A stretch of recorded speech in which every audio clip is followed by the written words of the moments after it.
નમસ્કાર મિત્રો, આજના વિડીયોમાં આપણે રાષ્ટ્રીય ચેતનાના વિકાસ તરફ દોરી જતા પરિબળો એટલે કે રાષ્ટ્રવાદના વિકાસ તરફ દોરી જતા પરિબળો વિશે વાત કરીશું। તો સૌથી પહેલાં આપણા મનમાં પ્રશ્ન એ થાય કે આ રાષ્ટ્રીય ચેતના એટલે શું? રાષ્ટ્રીય ચેતના એટલે શું? રાષ્ટ્રીય ચેતનાનો અર્થ શું થાય?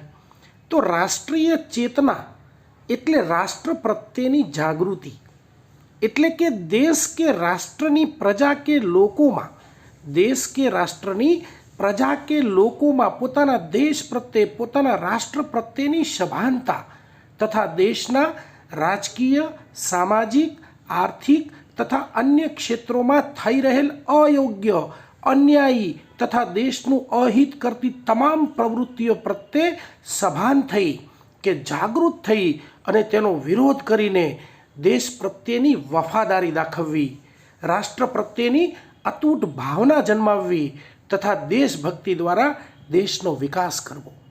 એટલે કે રાષ્ટ્રવાદ એટલે પોતાના દેશ પ્રત્યેનો પ્રેમ, પોતાના દેશ પ્રત્યેની લાગણી અને પોતાના દેશની અંદર અલગ અલગ ક્ષેત્રોની અંદર જે અન્યાયી, અયોગ્ય, દેશનું અહિત કરતી જે પ્રવૃત્તિઓ થઈ રહી છે એના પ્રત્યે જાગૃતિ દાખવી અને એનો વિરોધ કરવો અને એ દ્વારા દેશનો વિકાસ કરવો, એટલે આપણે એને રાષ્ટ્રવાદ કહીએ છીએ, રાષ્ટ્રીય જાગૃતિ કહીએ છીએ।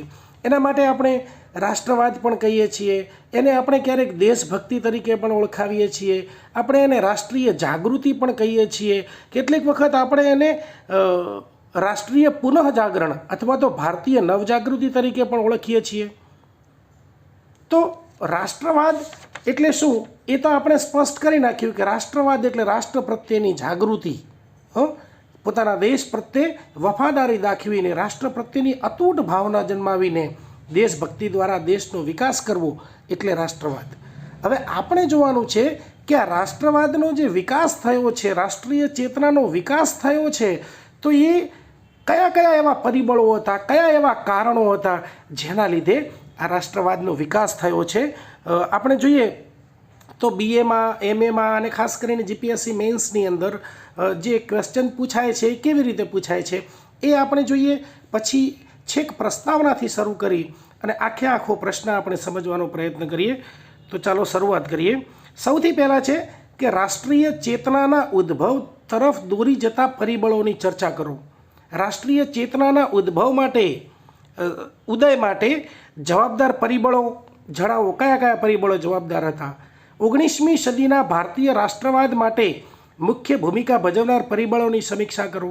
રાષ્ટ્રીય ચેતના કે રાષ્ટ્રવાદની આધુનિક ભારતના ઇતિહાસમાં અગત્યતા શું છે એ તપાસો। કે આ અલગ અલગ રીતે પ્રશ્ન પૂછવામાં આવે છે, પણ મૂળ એનો જવાબ જે છે એ એક જ હોય છે। આગળ આપણે વાત કરીએ કે 19મી સદીની અંદર, બહુ ધ્યાનથી આપણે સમજીશું કે 19મી સદીની અંદર, 19મી સદીના ઉત્તરાર્ધમાં, 19મી સદીના ઉત્તરાર્ધમાં અંગ્રેજોની સામ્રાજ્યવાદી નીતિ, કઈ નીતિ? સામ્રાજ્યવાદી નીતિ એટલે સામ્રાજ્ય વધારવાની નીતિ, અને એમના દ્વારા થતા ભારતના આર્થિક શોષણના વિરોધમાં, ભારતમાં અંગ્રેજો શા માટે આવ્યા હતા? તો એ ભારતમાં અંગ્રેજો વેપાર કરવા આવ્યા હતા, પણ વેપાર કરતાં કરતાં ભારતની અંદર જે અંદરો અંદરના કલહ હતા, અંદરો અંદરના જે ઝઘડાઓ હતા આપણા રાજા મહારાજાઓના, એના લીધે કહીને ધીરે ધીરે કરી એક પછી એક એમ રાજ્યોને જીતતા ગયા અને ધીમે ધીમે ભારત ઉપર એમને પોતાનું શાસન સ્થાપી દીધું। એટલે ખરેખર અંગ્રેજો આવ્યા હતા ભારતની અંદર વેપાર કરવા માટે, પણ છેવટે એમને શું કર્યું? શાસન કર્યું, અને પછી શું કર્યું? ભારતમાં આર્થિક શોષણ કર્યું। તો આ જે આર્થિક શોષણ છે, અંગ્રેજો દ્વારા જે આર્થિક શોષણ કરવામાં આવતું હતું, એના વિરુદ્ધમાં જ્યારે જાગૃતિ આવી લોકોની અંદર અને એનો વિરોધ થવાની શરૂઆત થવા લાગી, લોકોને ખબર પડી કે આપણું જે છે એ શોષણ થઈ રહ્યું છે, એ આપણું આર્થિક રીતે, સામાજિક રીતે, ધાર્મિક રીતે, સાંસ્કૃતિક રીતે એ આપણું શોષણ કરી રહ્યા છે। એટલે લોકોની અંદર જાગૃતિ આવી, લોકોને ખ્યાલ આવ્યો કે આપણું ખોટું થઈ રહ્યું છે, તો શું થાય? વિરોધ થાય। એટલે વિરોધ થવાની શરૂઆત થવા લાગી હતી। ઈસવીસન 1857નો જે વિપ્લવ છે, આ પ્રતિરોધ કે વિરોધનું પ્રથમ વ્યાપક સ્વરૂપ હતું। જો કે 1857ના વિપ્લવ પહેલાં પણ ઘણા બધા એવા સંઘો જે છે એ આપણા ભારતની અંદર રચાયા હતા, પણ 1857નો વિપ્લવ જે છે એક જે વિરોધ થયો હતો એનું પહેલું વ્યાપક સ્વરૂપ આપણને જોવા મળે છે. 1857ના વિપ્લવ બાદ પણ આ અસંતોષ વધતો જ ગયો હતો, એમાં વધારો જ થતો ગયો હતો. એવું નહોતું કે 1857નો વિપ્લવ પતી ગયો પછી આ અસંતોષ મટી ગયો કે રાષ્ટ્રીય જાગૃતિ આવી ગઈ, કેમ કે રાષ્ટ્રીય જાગૃતિ આવી હતી પણ સાચા અર્થની અંદર આપણે હજી એ અંગ્રેજોને ભારતમાંથી ખદેડી અને સાચા અર્થમાં રાષ્ટ્રનો વિકાસ નહોતો કર્યો. અને એટલા માટે ધીમે ધીમે 1947 સુધીની અંદર આ જે અસંતોષ છે એ દિન પ્રતિદિન વધતો જ ગયો. એના પરિણામે શું થયું કે પ્રજામાં રાષ્ટ્રીય ચેતના, રાષ્ટ્રવાદ તથા સ્વતંત્રતા પ્રાપ્તિ માટેની ઝંખના અને ઉત્સાહ વધતો ગયો. લોકોને એમ લાગ્યું કે હવે આપણને સ્વતંત્રતા મળશે, અંગ્રેજોને આપણે અહીંયાથી ખદેડી શકીશું, એટલે ધીમે ધીમે સ્વતંત્રતા પ્રાપ્તિ મેળવવા માટેના સ્વપ્ન જોતા ગયા. ભારતીય સમાજની અંદર પોતાના રાજકીય અધિકારોની સુરક્ષા માટે અનેક રાજકીય સંસ્થાઓની પણ સ્થાપના થવા લાગી હતી. આપણે જોઈએ જ છીએ આગળ આવી જે રાજકીય સંસ્થાઓ છે એમાં ભારતીય રાષ્ટ્રીય મહાસભા એટલે કે ભારતીય રાષ્ટ્રીય Congress, Indian National Congress INC આ મુખ્ય હતી. એણે શું કર્યું કે ભારતીય સ્વતંત્રતા આંદોલનની અંદર મુખ્ય ભૂમિકા ભજવી હતી. આપણે પાછળ જોઈશું કે 1885ની અંદર જ્યારે ભારતીય રાષ્ટ્રીય કોંગ્રેસની સ્થાપના થઈ એના પછીથી આપણે જોઈશું કે 1920થી 22ની અંદર અસહકાર આંદોલન થયું, એના પછી 1930-32ની અંદર સવિનય કાનૂન ભંગનું આંદોલન થયું, એના પછી આપણે જોઈએ કે 1940-42ની અંદર હિન્દ છોડો ચળવળ થઈ. તો આ જે બધા જે અલગ અલગ જે કાર્યક્રમો થયા એની અંદર ભારતીય રાષ્ટ્રીય કોંગ્રેસની છેક આઝાદી સુધી બહુ મહત્ત્વની ભૂમિકા છે અને આપણે બહુ જ સરસ રીતે આગળના ચેપ્ટર્સની અંદર સમજીશું. સાથે સાથે શું થયું કે ભારતીયોમાં રાષ્ટ્રીય ચેતના અને ભારતીય રાષ્ટ્રવાદના વિકાસની અંદર પણ ઘણી જ મહત્ત્વપૂર્ણ ભૂમિકા નિભાવી હતી. આ ભારતીય રાષ્ટ્રીય કોંગ્રેસે ભારતીય રાષ્ટ્રવાદના વિકાસની અંદર પણ બહુ જબરદસ્ત ભૂમિકા ભજવી હતી. આ ઉપરાંત શું થયું કે અન્ય ઘણા બધા એવા પરિબળોએ જન્મ લીધો. માત્ર ભારતીય રાષ્ટ્રીય કોંગ્રેસ નહીં, બીજા ઘણા બધા એવા કારણો થયા, બીજા ઘણા બધા એવા પરિબળો થયા કે જેણે બહુ જ મહત્ત્વની કામગીરી નિભાવી હતી. આ ઉપરાંત અન્ય ઘણા બધા એવા પરિબળો હતા કે જેને ભારતની અંદર રાષ્ટ્રીય ચેતના અને રાષ્ટ્રીય જાગૃતિને પ્રજ્વલિત કરી અને શું કર્યું, ભારતીય સ્વતંત્રતા આંદોલન છે એને વેગ આપ્યો, એના વિકાસની અંદર પ્રદાન કર્યું. આ સ્વતંત્રતા આંદોલનો આગળ જતાં બ્રિટિશ સામ્રાજ્યવાદના સંઘર્ષમાં આવ્યા, કેમ કે આપણે જો એમનાથી આઝાદ થઈએ તો એમનાથી એમના સામ્રાજ્યવાદમાંથી એક રાજ્ય એમનું ઓછું થઈ જાય તો સ્વાભાવિક રીતે સંઘર્ષમાં અવાય જ, જેમાં અનેક દેશભક્તો જે છે એ શહીદ પણ થયા, પરંતુ એમના બલિદાનો અને ત્યાગે ભારતીયોમાં રાષ્ટ્રીય ચેતના છે અને જબરદસ્ત પ્રબળ બનાવી દીધી. હવે આપણે વાત કરીએ કે factors leading to the growth of national consciousness. રાષ્ટ્રવાદના ઉદ્ભવ તરફ દોરી જતા, રાષ્ટ્રવાદના વિકાસ તરફ દોરી જતા પરિબળો એવા કયા કયા પરિબળો હતા કે જેને કારણે રાષ્ટ્રવાદનો વિકાસ થયો છે. તો આપણે થોડીક એક વાત કરી લઈએ પૂર્વે, બહુ જ સરસ આપેલું છે કે 19મી સદીના ભારતમાં ઇતિહાસની સૌથી અગત્યની ઘટના કઈ છે? રાષ્ટ્રીય ચેતના કે રાષ્ટ્રવાદનો ઉદય થયો હતો. 19મી સદીની અંદર બહુ જબરદસ્ત કામ થયું હતું. શેમાં? તો રાષ્ટ્રીય ચેતનામાં, રાષ્ટ્રવાદમાં. લોકોને ખબર પડી. પહેલાં તો આપણા લોકો એવા ભોળા હતા કે એમને ખબર જ નથી પડતી કે આપણું શોષણ થઈ રહ્યું છે.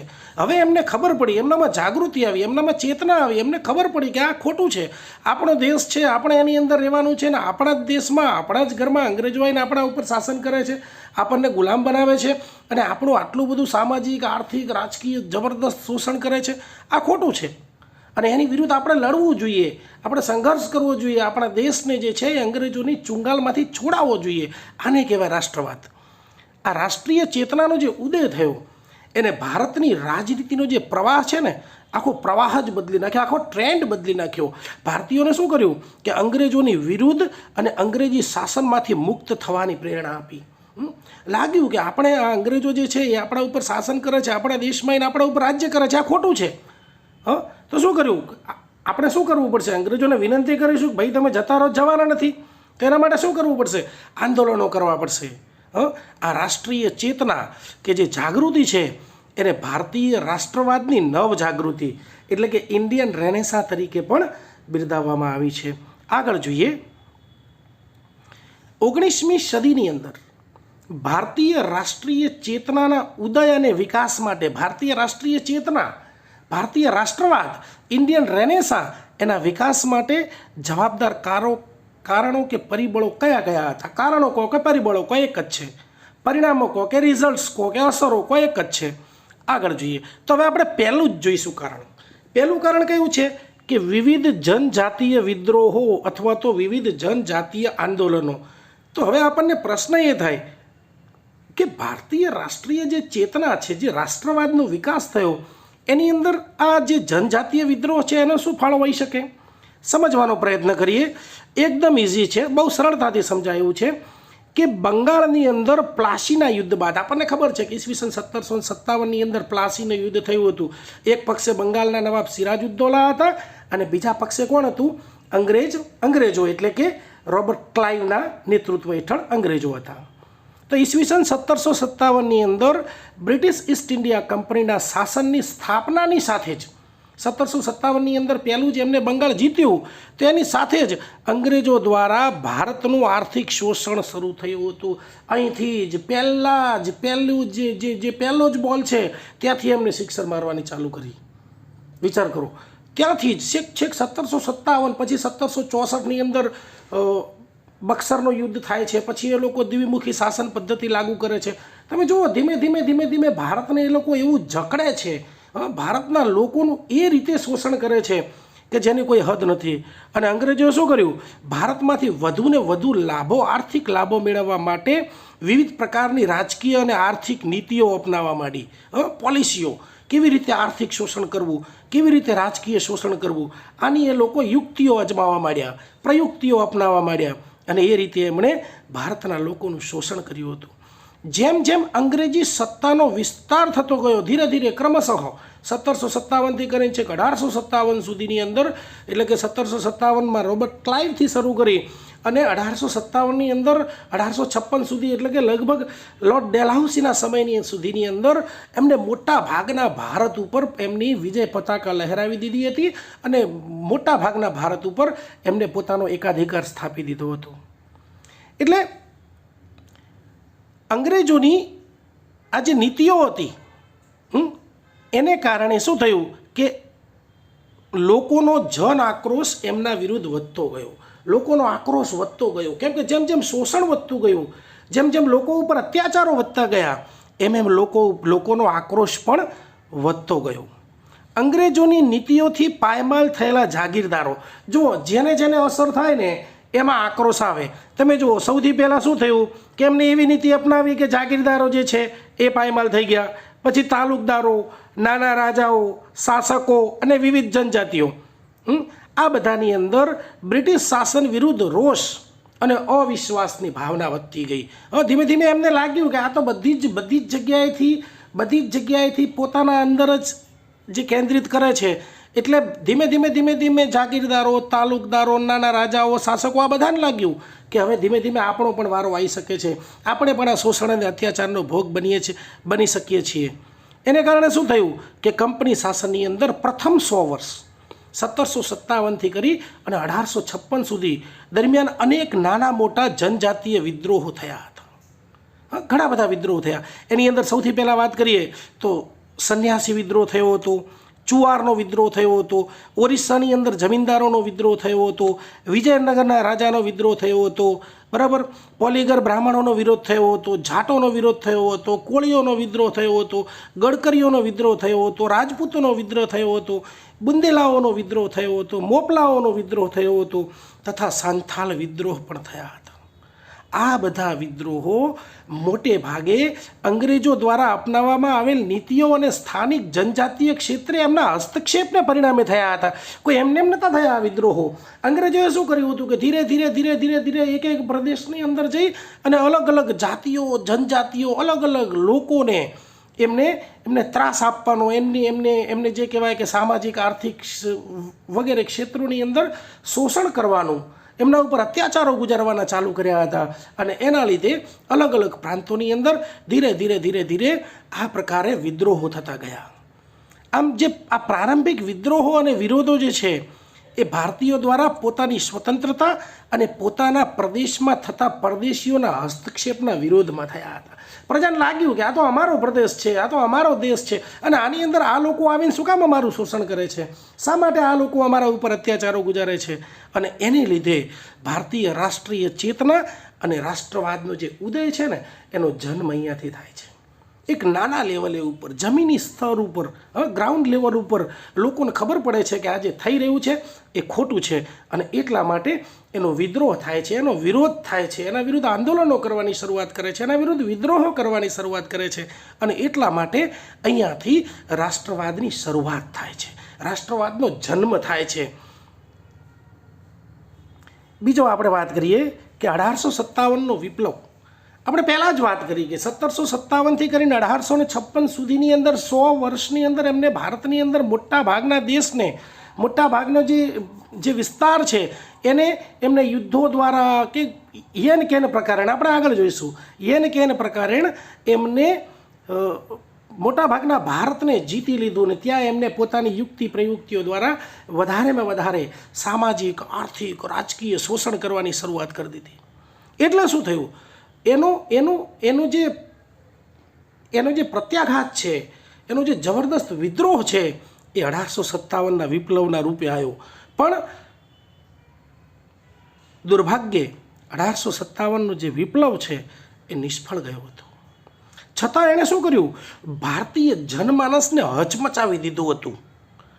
આ વિપ્લવની નિષ્ફળતાએ ભારતીયોને એ વાત સમજાવી હતી કે અંગ્રેજોને માત્ર શક્તિ દ્વારા જ નહીં પરંતુ મોટા પ્રમાણમાં જન સમર્થન દ્વારા જ હટાવી શકાશે. માત્ર શક્તિ દ્વારા નહીં, આપણું જન સમર્થન જોઈશે, આપણી સંખ્યા મોટા પ્રમાણમાં જોઈશે, આપણે બધા એક થઈશું તો જ આપણે અંગ્રેજોને ભારતમાંથી હટાવી શકીશું. આ ઉપરાંત એ વાત પણ સ્પષ્ટ થઈ ગઈ કે ઉચ્ચ વર્ગ અને સાધન સંપન્ન વર્ગના નેતૃત્વ દ્વારા પણ અંગ્રેજો વિરુદ્ધના વિરોધો કે વિપ્લવો સફળ થઈ શકશે નહીં. એટલે કે માત્ર અને માત્ર ઉચ્ચ વર્ગ કે સાધન સંપન્ન વર્ગ જે છે એ નેતૃત્વ લઈને જો આ વિદ્રોહ કરશે તો એનાથી કશું થવાનું નથી. પણ શું કરવું પડશે, અંગ્રેજોને પરાજિત કરવા માટે બીજા અન્ય નવા ઉપાયો એને પણ અજમાવવાની જરૂર છે.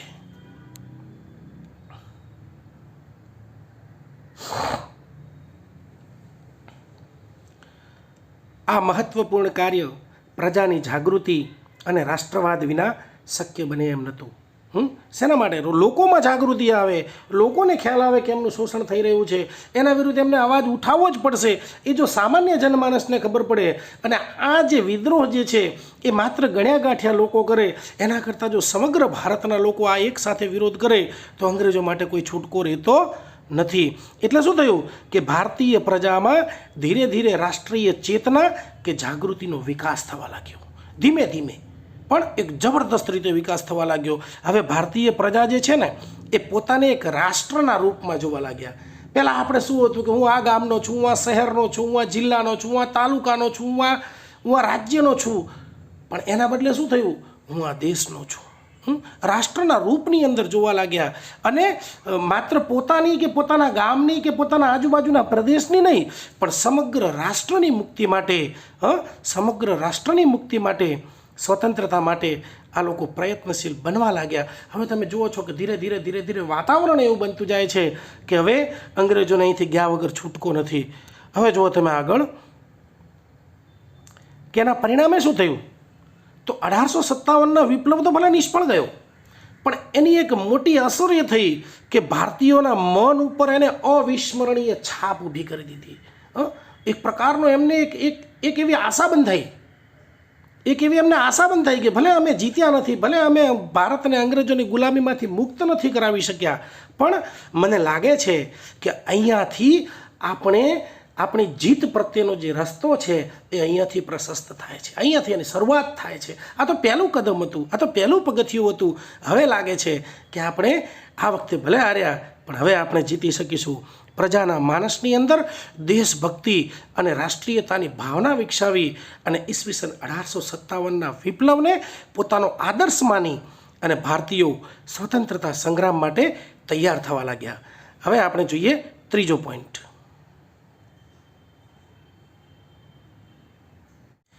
હવે આપણે ત્રીજું કારણ જોઈએ, બ્રિટિશ સામ્રાજ્યવાદ વિરુદ્ધ અસંતોષ. આપણે જોયું કે ભારતીય લોકોની અંદર બ્રિટિશ સામ્રાજ્ય વિરુદ્ધ અસંતોષની શરૂઆત તો ઓલરેડી થઈ ચૂકી હતી. રાષ્ટ્રીય ચેતનાના ઉદ્ભવ માટેનું સૌથી મહત્ત્વનું પરિબળ શું હતું કે બ્રિટિશ સામ્રાજ્યવાદી નીતિ પ્રત્યે ભારતીય લોકોના મનમાં વધતો જતો અસંતોષ, વધતો જતો રોષ, વધતો જતો ગુસ્સો, આના લીધે ધીરે ધીરે ધીરે ધીરે લોકોના મનની અંદર અસંતોષ વધતો જતો હતો. અંગ્રેજોએ અપનાવેલ રાજકીય, આર્થિક તથા સામાજિક નીતિઓએ ભારતીયોને એ બાબત સમજવા ઉપર મજબૂર કર્યા. કઈ બાબત સમજવા ઉપર? કે તેઓના પોતાના હિતોની રક્ષા માટે શું કરવું પડશે? આ બ્રિટિશ શાસનમાં થઈ શકશે નહીં. કેમ કે અંગ્રેજો તો ભારતની અંદર વેપાર કરવા આવ્યા હતા, હવે એ શાસન કરવા માંડ્યા. એમનો મુખ્ય ઉદ્દેશ શું છે? ભારતીય લોકોનું શોષણ કરવાનો. એ તો એ બંધ કરવાના નથી. એ બંધ કરવું હોય શું કરવું પડશે? એમને અહીંથી કાઢવા પડશે, એમને અહીંથી દૂર કરવા પડશે, કાઢી મૂકવા પડશે. બ્રિટિશ સરકાર પોતાના જ સ્વાર્થને પૂરા કરવા ભારતીયોનું શોષણ કરી રહી હતી. ભારતીય લોકોની સેવા કરવા માટે થોડી આવી હતી બ્રિટિશ ગવર્મેન્ટ અહીંયા આગળ. આ શોષણથી ખેડૂતો, કારીગરો, મજૂરો, કામદારો તથા શિક્ષિત મધ્યમ વર્ગ જેવા તમામ ભારતીયો પ્રભાવિત થયા હતા. આમ તો જોવા જઈએ તો ભારતમાં રહેનારા એક એક માણસ, એક એક પ્રજા એ જે છે એ અંગ્રેજોનું આજે એમની નીતિ છે એનાથી પ્રભાવિત થઈ હતી. અંગ્રેજોથી માત્ર દેશી રજવાડાઓ, જાગીરદારો, જમીનદારો, તાલુકદારો, મહાજનો તથા બ્રિટિશ શાસનમાં કામ કરતા અમુક મર્યાદિત ભારતીયો જ સંતુષ્ટ અને લાભો ભોગવનારા હતા. અત્યાર સુધીમાં લાભ કોને મળતો હતો? તો માત્ર ને માત્ર જે ઉચ્ચ વર્ગ હતો, દેશી રજવાડાઓ, જમીનદારો, જાગીરદારો, તાલુકદારો, મહાજનો, આ બધાને લાભ મળતો હતો. જ્યાં સુધી એમને લાભ મળતો ગયો ત્યાં સુધી એમણે વિરોધ કર્યો નહીં. જ્યારે જેને ઇફેક્ટ થાય એ બધા ધીમે ધીમે બધાને જેમ જેમ ઇફેક્ટ થતી ગઈ એમ બધા એની અંદર જોડાતા ગયા. આ વર્ગો પણ અંગ્રેજો સાથે મળીને અન્ય ભારતીયોનું શોષણ કરતા હતા. શિક્ષિત અને બુદ્ધિજીવી ભારતીયોનો વર્ગ જે છે ને એ વધતી જતી બેરોજગારી, વ્યક્તિગત સ્વતંત્રતા, વિચાર અભિવ્યક્તિની સ્વતંત્રતા, રાજકીય અધિકારો અને હક્કો ન મળવાને કારણે શું હતા? અસંતોષ હતા. એમની પાસે રોજગારી નથી, વ્યક્તિગત સ્વતંત્રતા નથી, વિચારોની અભિવ્યક્તિ પણ નહોતા કરી શકતા બિચારા. જો કંઈક બોલવા જાય તો લાઠી પડે. એને રાજકીય અધિકારો અને હક્કો આ બધું કશું હતું નહીં. એમની પાસે હતું જ શું? તો એ કરે શું? કરે તો વિદ્રોહ જ કરે. વિદ્રોહ કર્યા સિવાય એમની પાસે બીજું કશું કોઈ છૂટકો હતો નહીં. આ જ પ્રમાણે અમુક પ્રમાણમાં મૂડીપતિઓનો વર્ગ પણ અંગ્રેજોની શોષણયુક્ત આર્થિક નીતિથી પ્રભાવિત થઈ અને અસંતુષ્ટ બન્યો હતો. કેમ કે અંગ્રેજો તો ભારતની અંદર ભારતને લૂંટવા માટે આવ્યા હતા. એ તો કોઈ પણ રીતે એમને જ્યાંથી મળે ત્યાંથી એ લૂંટવા ચાહતા હતા.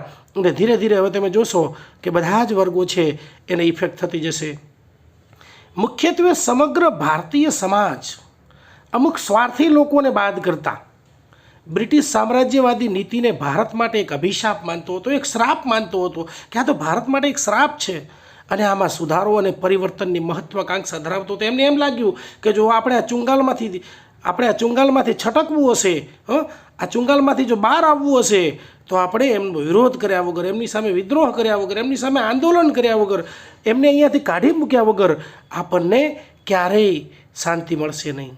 ભારતીય લોકોએ એ વાત સ્પષ્ટ સમજી લીધી હતી કે જ્યાં સુધી અંગ્રેજો ભારતમાં છે ને ત્યાં સુધી ભારતીયોનું કલ્યાણ શક્ય જ નથી.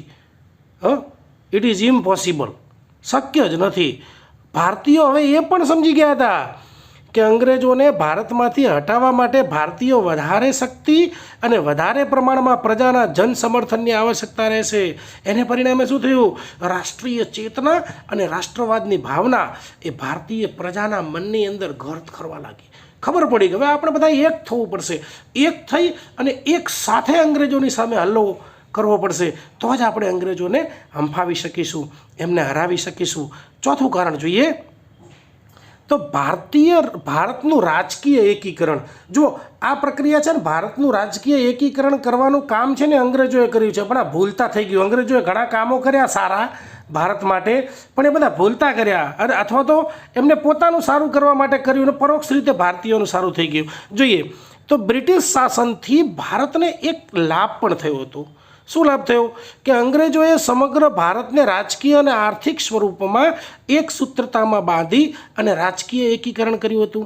હવે એ કેવી રીતે? કે પહેલાં જુઓ કે અલગ અલગ પ્રાંતોની અંદર, અલગ અલગ પ્રદેશોની અંદર અલગ અલગ લોકોનું શાસન હતું. અલગ અલગ જે વહીવટકર્તાઓ જે છે એ શાસન કરતા હતા. અલગ અલગ રાજાઓ શાસન કરતા હતા.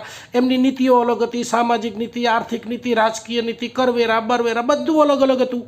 એટલે એમાં કેટલીક જગ્યાએ લોકો સુખી હતા, કેટલીક જગ્યાએ લોકો દુઃખી હતા. હવે કેવું થયું કે બ્રિટિશ સામ્રાજ્ય ભારતના મોટા ભાગના લાભ જે ભારતનો મોટો ભાગ છે એના ઉપર લાગુ થઈ ગયું. એટલે હવે શું પરિસ્થિતિ થઈ કે બધી જગ્યાએ પ્રજાને સરખી રીતે કડવા અનુભવ થવા લાગ્યા. એટલે બધા જ લોકોની અંદર આ જે ભાવના છે, જે રાષ્ટ્રવાદની ભાવના, એનો દોરી સંચાર થયો. એટલે અંગ્રેજોએ ભારતમાં રાજકીય એકીકરણ એ માત્ર અને માત્ર પોતાના સ્વાર્થ સિદ્ધ કરવા માટે કર્યું હતું. શેના માટે? સ્વાર્થ સિદ્ધ કરવા માટે. કેમ કે એકીકરણ એટલે શું? કે એક જ શાસકના અંડરમાં સમગ્ર પ્રજા આવી જાય. તો એમને તો એ તો પોતે એક જ હતા, એમને તો બધું જીતવાનું જ હતું. બધું જીત્યું એટલે કુદરતી રીતે એક થઈ ગયું. એટલે એમને આપણું એકીકરણ નહોતું કરવું, પણ જો એ જીતે તો જ આપણું એકીકરણ થાય. એમને ભારતને જીત્યું અને આપણું એકીકરણ થઈ ગયું. પરંતુ આ એકીકરણ આગળ જતાં અંગ્રેજો માટે અભિશાપ બની ગયું અને ભારતીયો માટે વરદાનરૂપ સાબિત થયું. પરોક્ષ રીતે છે, સમજવાની વસ્તુ છે કે અંગ્રેજોના આગમન પહેલાં ભારતમાં રાજકીય ક્ષેત્રે એકતાનો સંપૂર્ણ અભાવ હતો. પરંતુ અંગ્રેજોએ શું કર્યું? સમગ્ર ભારત ઉપર પોતાનું શાસન સ્થાપિત કરી અને એક રાજકીય અને વહીવટી સૂત્રમાં બાંધી અને એને એકીકૃત કરી દીધું. આખા દેશની અંદર એક સરખી શાસન વ્યવસ્થા સ્થાપવામાં આવી અને ગવર્નર જનરલ કે વાઇસરોય એ સમગ્ર ભારતનો વહીવટી અધ્યક્ષ બની ગયો. આમ થવાથી શું થયું? ભારતીયોને હવે અહેસાસ થવા લાગ્યો કે તેઓ કોઈ એક તથા વિદેશી શાસકના હસ્તક આવી ગયા છે. એકીકરણની પ્રક્રિયામાં વાહન વ્યવહાર તથા સંદેશા વ્યવહારના વિકાસે પણ બહુ જ મહત્ત્વપૂર્ણ ભૂમિકા ભજવી હતી. બરાબર? તો આગળ જોઈએ આપણે આર્થિક પરિબળો અને કારણો. જુઓ, ભારતમાં જે રાષ્ટ્રવાદની ઉત્પત્તિ થઈ છે ને, એમાં સૌથી મહત્ત્વનું જો કોઈ કારણ હોય ને કે જેને આપણે 100માંથી 90 માર્ક્સ આપી શકીએ તો એ છે આર્થિક પરિબળો. ભારતીય રાષ્ટ્રવાદની આર્થિક પૃષ્ઠભૂમિ આપણે જોઈએ તો આપણને ખ્યાલ આવશે. તો ભારતીય રાષ્ટ્રીય ચેતનાના વિકાસ અને રાષ્ટ્રવાદના ઉદ્ભવની અંદર આર્થિક પૃષ્ઠભૂમિ કે આર્થિક કારણોનું પણ બહુ જબરદસ્ત યોગદાન છે, બહુ મહત્ત્વનું યોગદાન છે. ઈસવીસન 1857ના વિપ્લવ બાદ ભારતમાં રાજકીય એકતાની સાથે સાથે શું થયું? આર્થિક એકતાનો પણ વિકાસ થયો. માત્ર રાજકીય રીતે એક નથી થયું, આર્થિક રીતે પણ થયું છે. કેવી રીતે? કે હવે બ્રિટિશ સરકારની આર્થિક નીતિઓનો જે પ્રભાવ છે એ સમસ્ત દેશ ઉપર સમાન રૂપે પડવા લાગ્યો હતો. કેમ કે હવે સમસ્ત દેશ એમના હાથમાં આવવા માંડ્યો હતો ને, એટલે બધી જગ્યાએ કડવું ઝેર તો બધી જગ્યાએ પીવાનું હતું. 19મી સદીના ઉત્તરાર્ધની અંદર ભારતીય અર્થવ્યવસ્થાની અંદર એક વિરોધાભાસ જે છે ને એ સ્પષ્ટ રૂપે દેખાવા લાગ્યો હતો. એક બાજુ શું હતું? વ્યાપાર વાણિજ્ય, વાહન વ્યવહાર, સંદેશા વ્યવહારના સાધનો, આનો જબરદસ્ત વિકાસ થઈ રહ્યો હતો. તો બીજી બાજુ શું હતું? ખેતી જેવી પાયાની વસ્તુની અધોગતિ થઈ હતી. આપણી પાસે જો ખેતી જ ન હોય, આપણી પાસે જો ખાવા માટે અનાજ ન હોય, તો આ વાહન વ્યવહારને, સંદેશા વ્યવહારના સાધનોને શું કરવાના? જમીન ઉપર દબાણ વધી રહ્યું હતું. ગામડાઓની પરિસ્થિતિ જે છે એ દિન પ્રતિદિન વધારે ને વધારે બગડતી જતી હતી. વ્યાપારની પ્રગતિએ મૂડીવાદી ઉત્પાદનને પ્રોત્સાહન આપ્યું. શું કર્યું? એમને અંગ્રેજોને વેપારનો વિકાસ કરવો હતો. ભારતીયોનું શું થાય એની સાથે એમને લેવા દેવા જ નહોતા. એમને શું હતું? મૂડીવાદને પ્રોત્સાહન આપવાનું હતું. અને એને કારણે એમને શું કર્યું? ઉત્પાદનને પ્રોત્સાહન આપ્યું. પ્રોડક્શન એમના માટે જરૂરી હતું. બરાબર? વિદેશી વ્યાપારની વૃદ્ધિએ ભારતીય અર્થવ્યવસ્થાની જે સાંસ્થાનિક પરિસ્થિતિ અને ભારતીય અર્થવ્યવસ્થાના સાંસ્થાનિક સ્વરૂપને વધારે વિસ્તૃત કર્યું હતું. હવે ભારત જે છે એ કોઈ દેશ નહીં, પણ હવે અંગ્રેજોનું સંસ્થાન બની ગયું હતું અને અંગ્રેજો એ પોતાના જે મૂડીવાદી ઉત્પાદનને પ્રોત્સાહન આપવા માટે કરી અને ભારતને એક પ્રોડક્શન યુનિટના રૂપમાં જોતા હતા. અંગ્રેજોની જે આર્થિક નીતિઓથી છે એ દેશના માત્ર ઉચ્ચ વર્ગને જ લાભ થયો હતો, બીજા કોઈ વર્ગોને લાભ નહોતો થયો. જ્યારે સમાજના અન્ય વર્ગોને તો ઉલટાનું એટલું જબરદસ્ત નુકસાન વેઠવું પડ્યું હતું, એટલા અત્યાચારોનો સામનો કરવો પડ્યો હતો, એટલા અન્યાયો એમણે સહન કર્યા હતા કે જેની કોઈ હદ નથી. ભારતનો જે મૂડીવાદી વર્ગ છે એ પણ અંગ્રેજોની આર્થિક નીતિથી અસંતુષ્ટ હતો, એમને પણ સંતોષ નહોતો. ભારતીય મૂડીપતિઓનો વર્ગ છે ને એ દેશના તમામ આર્થિક સાધનોનો વિકાસ ઈચ્છતો હતો. એમને એમ હતું કે દેશના જે તમામ આર્થિક સાધનો છે ને એનો વિકાસ થાય, પરંતુ શાસક વર્ગ જે અંગ્રેજો છે એની નીતિઓને લીધે સમગ્ર વ્યવસ્થામાં વિકાસને બદલે માત્ર અંગ્રેજોને લાભો મળે. અંગ્રેજો શું વિચારતા કે ભારતીય વેપારીઓને કે ભારતીય જે મૂડીપતિઓ છે એમને લાભ મળે એવું નહોતા ઈચ્છતા. એ એવું ઈચ્છતા હતા કે એનો માત્ર લાભ જે છે ને એ માત્ર અંગ્રેજોને જ મળે એવી એ નીતિઓ ઘડતા હતા. અને આર્થિક સાધનો અને આર્થિક ક્ષેત્રોનો જે વિકાસ છે એની પોલિસી એમને એવી રીતે બનાવી હતી. વ્યાપારની વૃદ્ધિ, એનો વિકાસ, ઉદ્યોગીકરણ, પરિણામે જે સમૃદ્ધિ આવીને એનો લાભ ખેડૂતો, મજૂરો, કામદારો, કારીગરો, આમ જનતા આ બધા નહોતો મળ્યો. તો એના વિરુદ્ધ શું થયું હતું જોવા જેવું છે. આ જે મુખ્ય કારણ છે, તમને બહુ મજા આવશે, બહુ ઇન્ટરેસ્ટ પડશે એવું છે. આને કારણે શું થયું હતું કે ગૃહ ઉદ્યોગો અને હસ્ત ઉદ્યોગોનો વિનાશ થયો.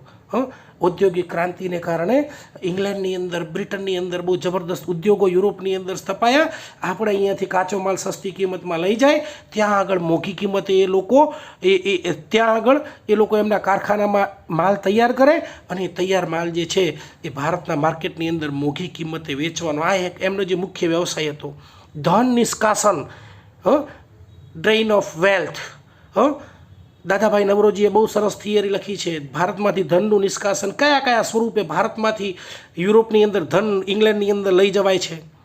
મૂલ્ય વૃદ્ધિ, ભાવ વધારો થવા માંડ્યો ધીમે ધીમે. કેમ કે શું થયું, એમનું પોતાનું એક હતું શાસન હતું, એમનો કોઈ હરીફ હતો નહીં. ધીમે ધીમે મૂલ્ય વૃદ્ધિ થવા માંડી, ભાવ વધારો થવા માંડ્યો, ધીમે ધીમે દુષ્કાળો પડ્યા, રોગચાળો થયો. આ બધી સમસ્યાઓનો ઘાતક માર જે છે એ કોને સહન કરવો પડ્યો હતો? તો આ નિમ્ન વર્ગ જે હતા, ખેડૂતો, મજૂરો, કામદારો, કારીગરો, આ બધાને અંગ્રેજોની આ બધી નીતિઓનો ક્યારેય લાભ મળ્યો જ નહોતો. માત્ર અને માત્ર એમને ઘાતક માર જ સહન કરવો પડ્યો હતો. ગામડાઓમાં ખેડૂતો જે છે એ ધીરે ધીરે દેવાદાર બનતા ગયા. ઉદ્યોગોમાં વધારો અને અનાજના ઉત્પાદનમાં ઘટાડો થયો. મજૂરોનો જે વેતનનો દર હતો એના પ્રમાણમાં અનાજના ભાવોમાં વધારો થવા લાગ્યો. પરિણામે શું થયું, નીચલા વર્ગના જે લોકો હતા એના માટે અનાજ ખરીદવું પણ મુશ્કેલ બની ગયું હતું. અનાજ ખરીદવું જ ક્યાંથી, ભાવ વધારો એટલો થઈ ગયો હતો. પ્રજા ઉપર કરનું ભારણ એટલું બધું વધી ગયું હતું. ધીરે ધીરે કરીને એટલા મોટા પ્રમાણની અંદર જે કરવેરા ઉઘરાવવામાં આવતા હતા અંગ્રેજ સરકાર દ્વારા કે લોકો ઉપર કરનું ભારણ એટલું બધું વધી ગયું હતું કે દેશની જે કુલ રાષ્ટ્રીય આવકમાં વૃદ્ધિ થઈ ન હતી. કેમ કે ભારતની અંદર જે લોકો જે કંઈ કમાય, જે કંઈ ઉત્પાદન કરે એનો મોટો ભાગ તો એમને ટેક્સ ભરવામાં જ ચૂકવવો પડતો હતો, ટેક્સમાં જ જતો રહેતો હતો. ગામડાઓની ગરીબી અને આર્થિક દુર્દશાની અસર જે છે એ વેપારીઓ, સાહુકારો તથા વિવિધ વ્યવસાયમાં જોડાયેલા લોકો આ બધા ઉપર પડી હતી. ગામડાઓનો અસંતોષ કે રોષ છે એ રાજકીય જાગૃતિ રૂપે જાગૃત શહેરી લોકો અને એમાં પણ ખાસ કરીને જે શિક્ષિત મધ્યમ વર્ગ હતા એની અંદર એમની અંદર રોષ દેખાવા લાગ્યો હતો. હવે ધીરે ધીરે જે રાષ્ટ્રવાદ છે ને એનું સ્વરૂપ જે છે એ ધીમે ધીમે વિકરાળ બની રહ્યું હતું. આર્થિક અસંતોષે જે શું કર્યું, રાજકીય જાગૃતિને જન્મ આપ્યો. સમગ્ર ભારતીય સમાજની અંદર લગભગ તમામ વર્ગો જે છે એનાથી પ્રભાવિત થયા હતા. સમગ્ર દેશના જે લોકો છે એમણે જોયું કે ભારતના તમામ વર્ગોની સમસ્યાઓ બ્રિટિશ શાસન દ્વારા જ જન્મેલી છે અને તેઓ એક સરખા શત્રુ બ્રિટિશ શાસન દ્વારા પીડાય છે. તમામ લોકો છે, ભારતના તમામ વર્ગો છે એ બ્રિટિશ શાસનની યાતનાઓથી પીડાઈ રહ્યા છે. આમ પ્રોફેસર બિપિનચંદ્રે બહુ સરસ કીધું છે કે સામ્રાજ્યવાદ વિરોધી ભાવના સ્વયં દેશના એકીકરણ અને સમાન રાષ્ટ્રીય દૃષ્ટિકોણના ઉદય માટે એક પરિબળ બની હતી. આગળનું કારણ જોઈએ આપણે જેને જોતાં આપણને એવું લાગશે કે અંગ્રેજી શિક્ષણના વિકાસને અને રાષ્ટ્રવાદને શું સંબંધ હોઈ શકે, પણ રાષ્ટ્રવાદને અને અંગ્રેજી શિક્ષણના વિકાસને છે ને બહુ નજીકનો સંબંધ છે. ભારતમાં જે અંગ્રેજી શિક્ષણનો વિકાસ થયો ને, આમ તો આપણે જોઈએ છીએ કે 1828થી 1835 સુધી વિલિયમ બેન્ટિક ભારતની અંદર ગવર્નર જનરલ તરીકે હતા અને એમના સમયની અંદર મેકોલેએ ભારતમાં સૌપ્રથમ અંગ્રેજી શિક્ષણની શરૂઆત કરી હતી. તો આ ભારતમાં અંગ્રેજી શિક્ષણની સ્થાપના છે ને એ અંગ્રેજો દ્વારા માત્ર પોતાના લાભને ધ્યાનમાં રાખીને કરવામાં આવી હતી. એ લોકો ભારતના લોકોને ભણાઈ ગણાઈને હોશિયાર બનાવવા નહોતા માગતા. એમને માત્ર અને માત્ર ભારતમાં કારકુનો પેદા કરવા માટે કરી, એમને સસ્તી કિંમતે એમનું કામ કરી આપે એટલા માટે કરીને ભારતમાં અંગ્રેજોએ અંગ્રેજી શિક્ષણની સ્થાપના કરી હતી. તેમ છતાં 19મી સદીમાં થયેલા પશ્ચિમી વિચારધારાઓ અને અંગ્રેજી શિક્ષણના વિકાસે ભારતીયોની માનસિક જડતા સમાપ્ત કરી અને તેઓને તર્કસંગત, વિવેકપૂર્ણ તથા આધુનિક રાજકીય દૃષ્ટિકોણ અપનાવવાનો અવસર આપ્યો હતો. હવે તમે વિચાર કરો કે અંગ્રેજોએ ભારતની અંદર ભારતના લોકોનો વિકાસ થાય એટલા માટે નહીં, પણ શેના માટે કરીને કે અંગ્રેજોએ ભારતની અંદર એમને ઓછી કિંમતની અંદર, ઓછા પગારની અંદર કારકુનો મળી રહે એટલા માટે અંગ્રેજી શિક્ષણનો વિકાસ કર્યો હતો. અને ધીમે ધીમે શું થયું કે જેમ જેમ અંગ્રેજી શિક્ષણ આવતું ગયું, જેમ જેમ લોકોની અંદર શિક્ષણ આવતું ગયું, અંગ્રેજી વાંચતા થયા, અંગ્રેજી સમજતા થયા, તો શું કર્યું? અંગ્રેજી ન્યૂઝપેપર વાંચતા ગયા, અંગ્રેજી મેગેઝિન્સ વાંચતા ગયા, અંગ્રેજી પુસ્તકો વાંચતા ગયા.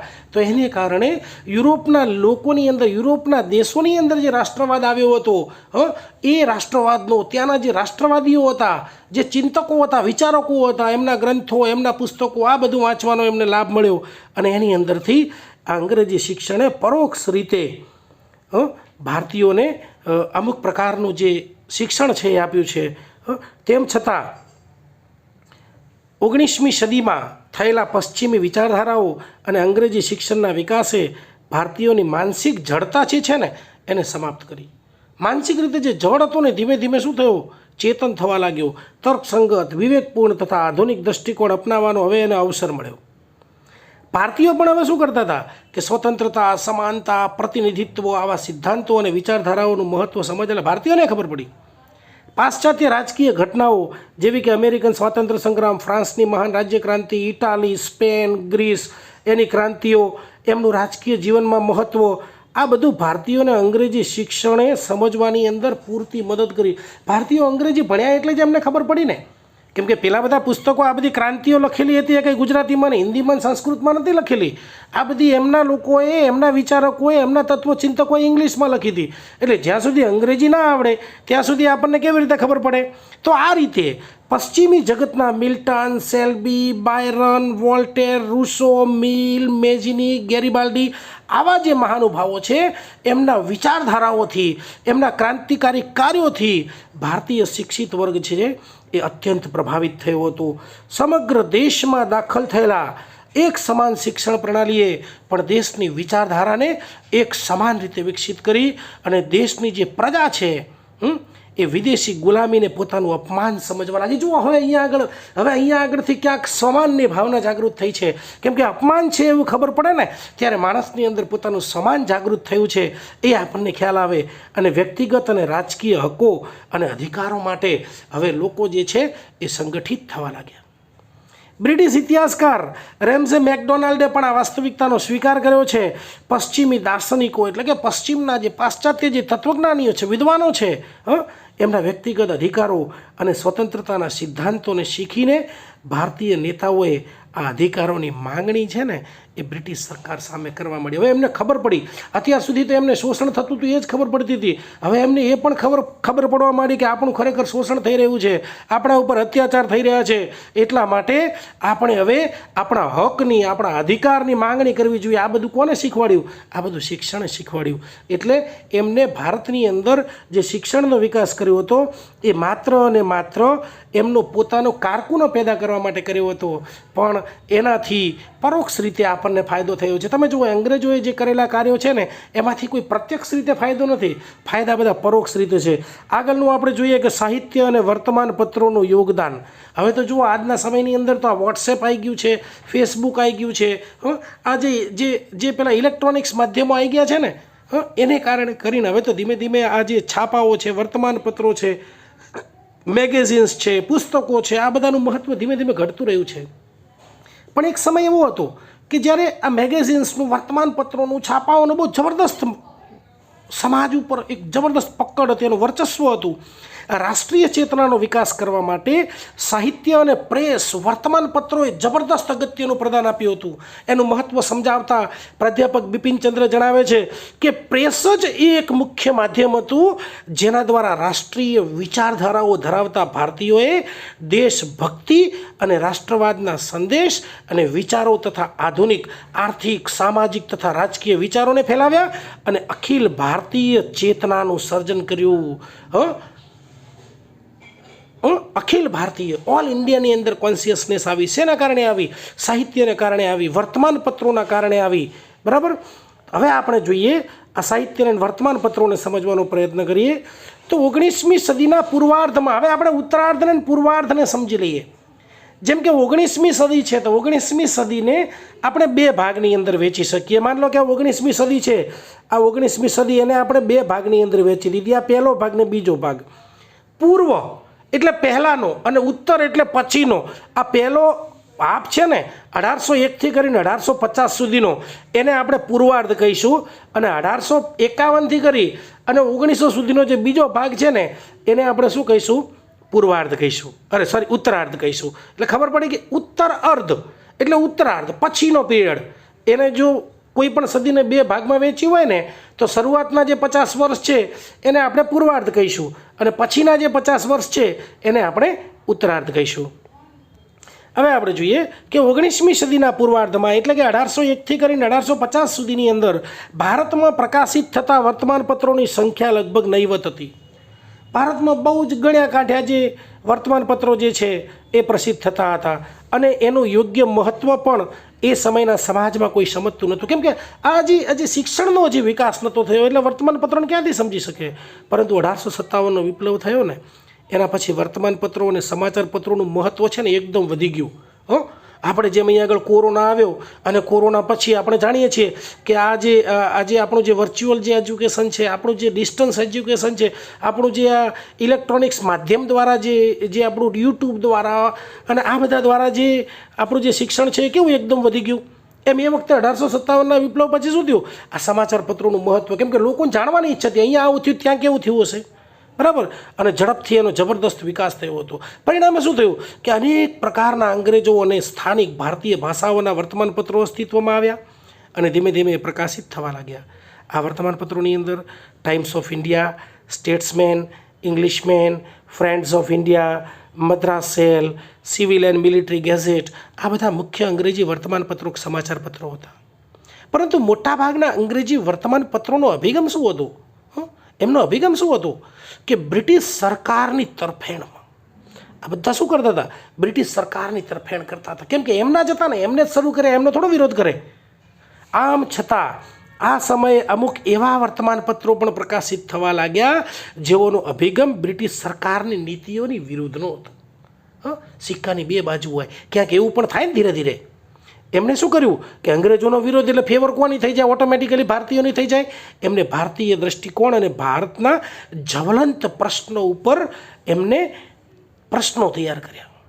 એમાં એમને ભારતીયોમાં રાષ્ટ્રીયતા, રાષ્ટ્રીય એકતાની ભાવના, રાષ્ટ્રીય ચેતના જાગૃત કરવાનું કામ કર્યું. એમને અલગ અલગ પ્રશ્નો, કેવી રીતે ભારતના લોકોનું શોષણ થઈ રહ્યું છે, કેવા બનાવો બની રહ્યા છે, કેવું આર્થિક શોષણ થઈ રહ્યું છે, કેવા પ્રકારના અત્યાચારો થઈ રહ્યા છે, આ બધું લોકો સમક્ષ લાવ્યા. અને એને કારણે શું આવ્યું?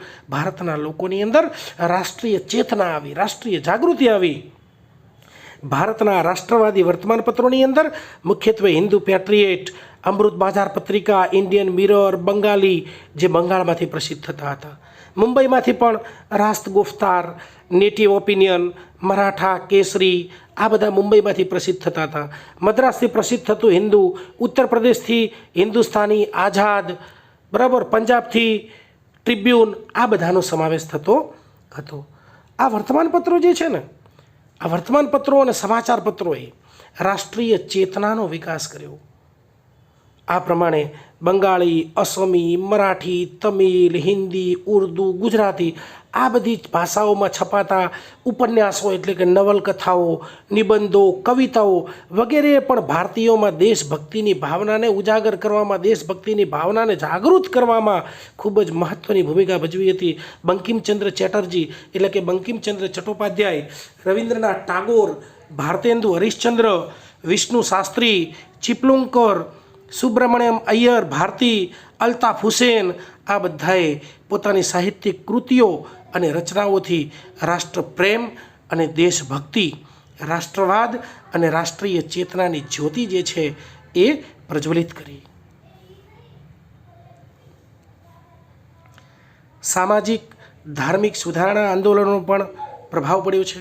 19મી સદીના સામાજિક ધાર્મિક સુધારણાના જે આંદોલનો છે અને જે ચળવળો છે એને પણ ભારતીય રાષ્ટ્રીય ચેતનાનો વિકાસ થયો હતો.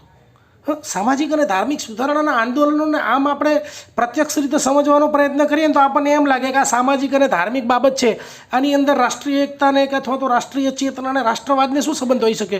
પણ આમાં તમને ખબર પડશે કે 19મી સદીની અંદર સામાજિક ધાર્મિક સુધારણાના જે આંદોલનો થયા હતા ને એનાથી આ જે આંદોલનો છે ને રાષ્ટ્રીય ચેતના, રાષ્ટ્રવાદ એની સાથે બહુ નજીકનો સંબંધ છે. કેમ કે જો બંગાળ, મહારાષ્ટ્ર, ઉત્તર ભારત આ બધામાં સામાજિક ધાર્મિક સુધારણાના આંદોલનોનો બહુ જબરદસ્ત ઊંડો પ્રભાવ પડ્યો હતો. આ આંદોલનની અસર જે છે ને એ વ્યાપક પ્રમાણની અંદર બ્રહ્મો સમાજ, પ્રાર્થના સમાજ, વેદ સમાજ, Arya Samaj, Ramakrishna mission, theosophical society આ બધી જે સંસ્થાઓની અંદર છે ને એમાં બહુ જબરદસ્ત રીતે દેખાય છે. આ સંગઠનોએ શું કર્યું? પોતાના રાષ્ટ્ર પ્રત્યે સભાનતા અને ગૌરવની સાથે સાથે શું રાષ્ટ્રીય ભક્તિ અને રાષ્ટ્રીય ચેતના ફેલાવવાનું કામ કર્યું. જો આ છે મૂળ સામાજિક અને ધાર્મિક સુધારણા આંદોલનો, પણ એને એક રીતે ભારતના લોકોમાં રાષ્ટ્રીય ચેતના, રાષ્ટ્રભક્તિ, દેશભક્તિ જેવા વિચારો ફેલાવવાનું કાર્ય કર્યું હતું. આ જ્યોતિર્ધરોના સુધારકોએ, આ જ્યોતિર્ધરોએ ભારતીય સમાજની અંદર જે વધતો જતો જે ખ્રિસ્તી ધર્મનો પ્રભાવ છે, ભારતીયોનું જે યુરોપીયકરણ થઈ રહ્યું હતું, આ પ્રભાવને વધતો અટકાવી ભારતીય હિન્દુ ધર્મ, આપણા વેદો, આપણી સંસ્કૃતિ અને આપણા સંસ્કારોને પુનઃ સ્થાપિત કરવામાં અને ભારતીયોમાં પોતાના દેશ અને એની સંસ્કૃતિ પ્રત્યે આત્મસન્માન, ગૌરવ અને રાષ્ટ્રીયતાની ભાવનાને વિકસાવવાની અંદર મહત્ત્વનું યોગદાન આપ્યું હતું. ખબર છે ને આપણને સ્વામી દયાનંદ સરસ્વતીએ કહ્યું હતું બેક ટુ વેદાસ, આપણી ભારતીય સંસ્કૃતિ શું છે એ સમજાવવાનો આ વખતના જે નેતાઓ છે, આ વખતના જે જ્યોતિર્ધરો છે એમને બહુ જબરદસ્ત પ્રયત્ન કર્યો હતો. અમુક ઇતિહાસકારો અને વિદ્વાનો એવું પણ મંતવ્ય ધરાવે છે કે આ સામાજિક સુધારણા ચળવળો જે છે ને એ સાંપ્રદાયિક હતી, સંપ્રદાય પૂરતી મર્યાદિત હતી અને તેને પ્રતિક્રિયાવાદી નીતિ અપનાવી હતી. પરંતુ આ સંદર્ભે આપણે એ વાત ના ભૂલવી જોઈએ. શું ન ભૂલવું જોઈએ? કે સદીઓથી ભારત વિવિધ સત્તાઓના શાસન હેઠળ ગુલામી જેવી સ્થિતિમાં પોતાનું આત્મગૌરવ, અસ્તિત્વ અને મહત્ત્વ ખોઈ બેઠું હતું. જ્યારથી આ અંગ્રેજો ભારતની અંદર આવ્યા ત્યારથી, અને આ સંસ્થાઓએ જ આત્મગૌરવ અને પોતાના મહામૂલા પ્રાચીન ભારતીય જે સાંસ્કૃતિક વારસો છે એને પુનઃજીવિત કરવાનો પ્રયત્ન કર્યો હતો. એટલે ટૂંકમાં આપણે જોઈએ કે આ જે સામાજિક અને ધાર્મિક સુધારણાના જે આંદોલનો છે એને સમાજ અને ધર્મની અંદર સુધારો લાવવાનો પ્રયત્ન કર્યો, પણ સાથે સાથે માત્ર સમાજ અને ધર્મની અંદર નહીં પણ લોકોની અંદર પોતાના દેશ પ્રત્યે, પોતાના દેશની સંસ્કૃતિ પ્રત્યે, પોતાના દેશના સંસ્કારો પ્રત્યે, પોતાના દેશના ગૌરવ પ્રત્યે પણ એમને વાકેફ કર્યા હતા, આંગળી ચીંધી હતી. અને એને પરિણામે સામાજિક ધાર્મિક સુધારણાના જે આંદોલનો છે એને પણ પરોક્ષ રીતે રાજકીય ચેતનાને જાગૃત કરવામાં બહુ મહત્ત્વપૂર્ણ ભૂમિકા નિભાવી હતી.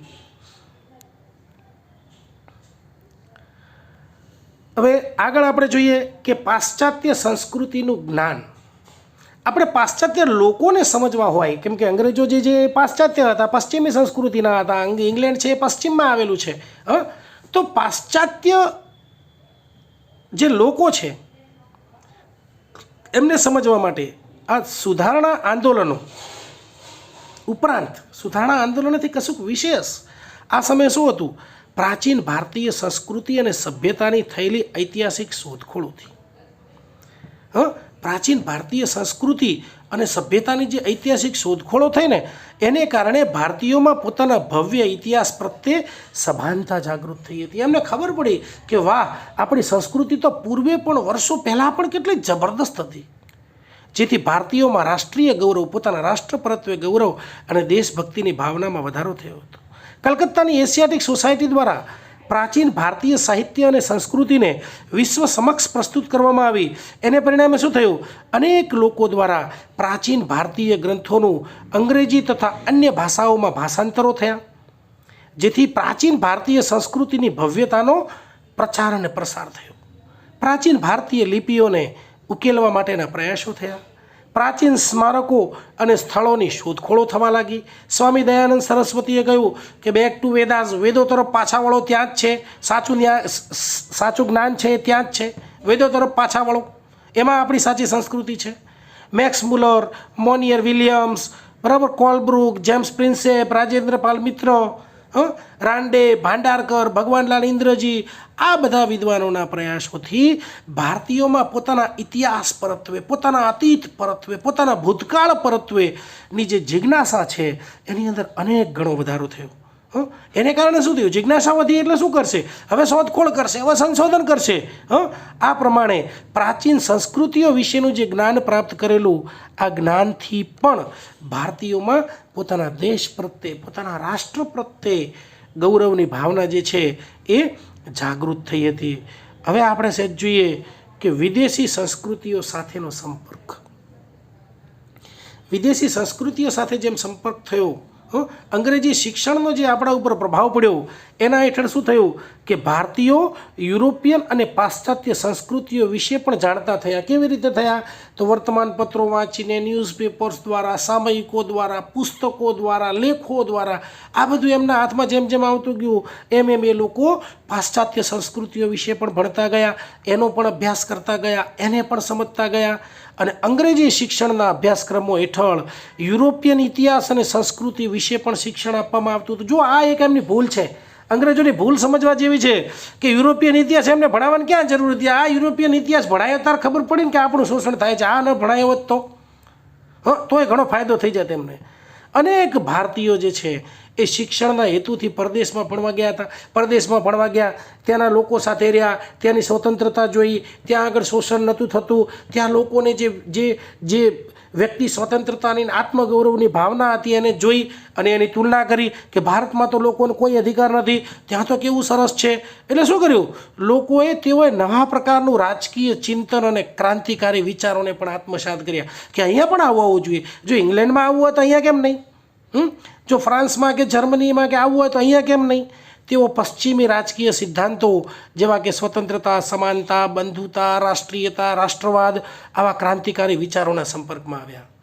આવા ભારતીયો દ્વારા પરત સ્વદેશ આવીને, પાછા ભારતમાં આવીને, સ્વદેશમાં પાછા આવીને લોકોમાં પ્રચાર પ્રસાર કરવામાં આવ્યો અને એને પરિણામે રાષ્ટ્રીય ચેતનાનો, રાષ્ટ્રીય જાગૃતિનો વિકાસ થયો. હવે આપણે 11મું જોઈશું કે અંગ્રેજોની રંગભેદની નીતિ.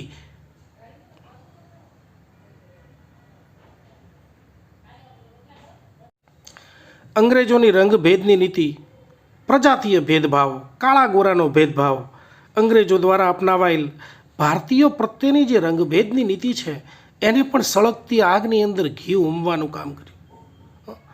આપણે કાળા એટલે આપણે ખરાબ, આપણે કાળા એટલે આપણે ઓછી સમજણવાળા, એ ગોરા એટલે એ બુદ્ધિશાળી.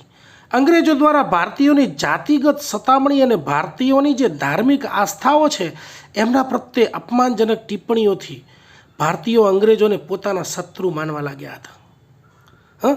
અંગ્રેજી લશ્કરની અંદર પણ ફરજ બજાવતા જાય જે ભારતીયો જે છે ને એ મોટે ભાગે આનો શિકાર બન્યા હતા. અંગ્રેજો શું કરતા? અંગ્રેજો શું માનતા કે પોતાની જાતને સર્વશ્રેષ્ઠ સમજતા કે અમે તો સૌથી ઊંચા છીએ, અને ભારતીયો પ્રત્યે શું રાખતા? ધૃણા અને અપમાનની દ્રષ્ટિએ જોતા, આ સૌથી નીચા છે, અમે સૌથી ઊંચા છીએ. ભારતીયોને શું કહેતા? કાળા, બ્લેક, દેશી, નેટિવ. આવા આપણા કાળા લોકો કહેતા, બ્લેક પીપલ, નેટિવ પીપલ, એમ કહીને અપમાનજનક શબ્દો દ્વારા એમને બોલાવતા હતા. અંગ્રેજો ભારતીયને વ્હાઇટ મેન્સ બર્ડન એટલે કે ગોરાઓનો બોજ, અંગ્રેજોનો બોજ સમજતા હતા. વ્હાઇટ મેન્સ બર્ડન, ગોરાઓનો બોજ સમજતા હતા. અંગ્રેજો જે છે એ પોતાને સુસંસ્કૃત ગણાવતા હતા, પોતે બહુ સંસ્કારી છે. એ શ્વેત ભારતીયોને અસંસ્કૃતમાંથી સુસંસ્કૃત બનાવવાની જવાબદારી ઈશ્વરે એમને સોંપી છે એવું સમજતા હતા. આપણે બધા જે ભારતીયો છે એ અસંસ્કૃત છીએ, અસંસ્કારી છીએ અને એ બધા સંસ્કારી છે, અને એટલા માટે હવે એ બધા સંસ્કારીઓ આપણને અસંસ્કારીઓને સંસ્કારી બનાવશે. આ જે છે એમના મનનો વહેમ છે ને, એ અહીંથી ગયા ને ત્યાં સુધી નીકળ્યો નહોતો. હવે માંડ કરીને આટલા વર્ષ પછી એમનો વહેમ નીકળ્યો છે કે આપણે સંસ્કારી છીએ ને એ અસંસ્કારી છે. એવું દર્શાવીને ભારતીયોને સભ્ય બનાવવા, એમના ઉપર શાસન કેવી રીતે કરવું, ગોરાઓની જવાબદારી સમજતા હતા. ભાઈ આપણે આ સંસ્કારી લોકો છે ને એના ઉપર આપણે શાસન કરીને એમને સંસ્કારી બનાવવાના છે. જુઓ કેટલો મોટો વહેમ હતો. અંગ્રેજોએ ભારતીયો પ્રત્યે અનેક પ્રકારના ભેદભાવ રાખ્યા હતા, ઘણા બધા પ્રકારના ભેદભાવ રાખ્યા હતા. ભારતીયો ઉપર અનેક પ્રકારના પ્રતિબંધો મૂક્યા હતા, કેમ કે હવે એમનું શાસન હતું, એમને જે મૂકવું હોય એ મૂકે. કેમ કે ભારતીયો રેલવેમાં પ્રથમ વર્ગની અંદર મુસાફરી ના કરી શકે, પ્રથમ વર્ગની અંદર તો ગોરા જ કરી શકે, કાળા ભારતીયો મુસાફરી ના કરી શકે. એટલે જેવો ભારતીય રેલવેમાં બેસે એટલે એને સીધો અન્યાય થાય, એનું અપમાન થાય. જે ડબ્બામાં અંગ્રેજ હોય એ ડબ્બામાં ભારતીયો બેસી ના શકતા. જો આ પાછી નવી સિસ્ટમ આવી. ભારતીયો યુરોપિયન કે અંગ્રેજોની ક્લબોમાં ના જઈ શકે. આમ તો જો કે ક્લબોમાં જવાની કોઈ જરૂર નથી, પણ એમ લાગે જ ખરી સારું આપણને કેમ નહીં. અંગ્રેજોના કેસો જે છે એ ભારતીય ન્યાયાધીશ ના ચલાવી શકે કે ના ભાઈ તમે કાળા કેવા હો, તમારાથી અમારા ઉપર કેસ ના ચલાવી શકાય. ભારતીય ન્યાયાધીશો અંગ્રેજોને સજા ના આપી શકે. સજા તો ના જ આપીએ કે જો કેસ ના ચલાવાય સજા ક્યાંથી આપી શકે. સમાન અપરાધ કે ગુના માટે ભારતીયોને અંગ્રેજોની સરખામણીમાં વધારે સજા કરવામાં આવતી હતી. ભારતીયોને વધારે સજા કરવામાં આવે કેમ કે એ કાળા અને પોતે ગોરા, એટલે એમને ઓછી સજા થાય. આ પ્રકારના ભેદભાવોને લીધે અંગ્રેજોએ આ પ્રકારની નીતિના અમલીકરણથી ભારતીયોનો રોષ જે છે ને અત્યંત વધી ગયો. ભારતીયોનો ગુસ્સો વધી ગયો કે આ શું છે, કેમ અમારા તરફ આવું વર્તન કરવામાં આવે છે. એને પરિણામે ભારતીયોમાં એકતા, રાષ્ટ્રવાદ અને રાષ્ટ્રીય ચેતના જાગૃત થઈ અને અંગ્રેજો પ્રત્યે શું થયું, નફરત અને ઘૃણાની ભાવના જાગૃત થઈ. વિવિધ રાજકીય સંસ્થાઓનું પ્રદાન, આટલા બધા આપણે કારણો જોયા. અને હવે જે આપણે 12મું કારણ જોઈએ છીએ એ છે કે વિવિધ રાજકીય સંસ્થાઓ, ઘણી બધી રાજકીય સંસ્થાઓ જે છે એને પણ ભારતીય રાષ્ટ્રીય એકતા અથવા તો ભારતીય રાષ્ટ્રીય ચેતના, રાષ્ટ્રવાદને જાગૃત કરવાની અંદર બહુ મહત્ત્વની ભૂમિકા ભજવી છે. તો સામાજિક ધાર્મિક સંસ્થાઓની જેમ 19મી સદીની અંદર અમુક રાજકીય સંસ્થાઓ કે રાજનીતિક સંગઠનો પણ અસ્તિત્વમાં આવ્યા હતા, જેણે બ્રિટિશ સરકાર પાસેથી પોતાના હકો અને અધિકારીની જે માંગણીઓ છે એને એકસાથે સંગઠિત થઈને કરી હતી. તેઓએ જે આ સંગઠિત પ્રયાસો કર્યા હતા એ બહુ જ અસરકારક સાબિત થયા હતા. આવી મુખ્ય રાજકીય સંસ્થાનોની અંદર ભારતીય રાષ્ટ્રીય કોંગ્રેસ એટલે કે હિન્દી રાષ્ટ્રીય મહાસભા મુખ્ય હતી. આ સંસ્થાની જે સ્થાપના છે ભારતીય રાષ્ટ્રીય કોંગ્રેસની, એના પૂર્વે બીજી અન્ય સંસ્થાઓ પણ સ્થપાઈ હતી, જેમ કે land holders society, British Indian association, Madras native association. આ બધા વિશે આપણે આગળ બહુ શાંતિથી, બહુ જ ધીરજપૂર્વક એક એક સંસ્થાને ભણીશું, પણ અહીંયા આપણે માત્ર ટૂંકમાં જ સમજીએ છીએ. ભારતીય રાષ્ટ્રીય કોંગ્રેસની જ્યારે આપણે વાત કરીશું ત્યારે ભારતીય રાષ્ટ્રીય કોંગ્રેસની પૂર્વ ભૂમિકા તરીકે આપણે આ બધી સંસ્થાઓ વિશે થોડુંક જોઈશું. Madras native association, Mumbai association આ બધી મુખ્ય હતી. આ સંસ્થાઓ દ્વારા શું કરતું, અરજીઓ કરાતી, આવેદનપત્રો કરાતા, નિવેદનો કરાતી, સહી ઝુંબેશો કરાતી, બ્રિટિશ સરકાર ઉપર રાજકીય અધિકારો, હકો અને સુવિધાઓ માટેની માંગણીઓ કરાતી. ભાઈ હવે તમે મને આલો, નિવેદનો કર્યા, આવેદન કર્યા, બધું કર્યું, હવે ગમે એમ કરીને તમે અમને આપો. એમ ધીરે ધીરે પ્રેમથી, સમજણથી, સમજાવટથી, આગ્રહથી, એમનો વિરોધ કર્યા વગર એમની પાસેથી માંગણીઓ કરવાની શરૂઆત થઈ હતી.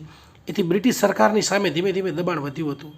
પરિણામે ભારતીય લોકોમાં પણ એક આશા બંધાઈ કે જો આપણે સંગઠિત થઈને, જો આપણે એક થઈને જો પ્રયાસો કરીશું તો બ્રિટિશ સરકારના જે અન્યાયો અને અત્યાચારો છે એની સામે આપણે લડી શકીશું. અગર એક હે તો નેક હે. એકતા કે સંગઠન માત્ર ને માત્ર રાષ્ટ્રીય ચેતના દ્વારા જ શક્ય બનશે. એ વાત હવે સાચા અર્થની અંદર ભારતીયોને સમજાઈ. 13મું કારણ પણ બહુ જબરદસ્ત છે.